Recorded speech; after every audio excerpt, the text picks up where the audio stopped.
వచ్చి మళ్ళా ఇల్లు వాకిలు ఊడ్చుకొని పిల్లలు ఉంటారు కదా, స్నానాలు పోసుకొని నీళ్లు కట్టెల పొయ్యి మాది. మాకు గ్యాసులు కిరసనాయిలు పొయ్యిలు ఏవీ లేవు. ఉదయాన్నే ఎన్ని గంటలకు లేచేవాళ్ళు? మేము ఉదయాన 5 గంటలకు. అప్పుడు టైం ఉండదా? టైము అనేది లేదమ్మా. మాకు పుంజు కూస్తుంది చూడు, తెల్లవారుజామున పుంజు కూర్చిన వాళ్ళేగు పుంజు కూర్చింది అని అప్పుడు లేచి మేము పని చేసుకునేవాళ్ళం. పని చేసుకొని మేము పొలం పనికి వెళ్ళేవాళ్ళం. పొలం పనికి వెళ్ళి మేము అంబలి పట్టుకపోయే వాళ్ళము, అన్నం పట్టుకపోయే. అన్నం అంటే మాకు బియ్యం అన్నం కాదు, మాకు మక్క గడక కానీ, మాకు తెల్లజొన్న గడక కానీ, కొర్రన్నము, కొర్రలు దంచుకొని అవన్నీ ఇక్కడే పండించేవాళ్ళ.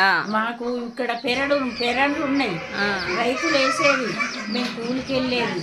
కూలికి వెళ్తే మాకు వచ్చేది సామన్నము, కొర్రన్నము, తెల్లజొన్న గడక, మక్క గడక, తెల్లజొన్న అంబలి. మాకు ఆ టిఫిన్లు గిఫిన్లు ఏమి లేవు.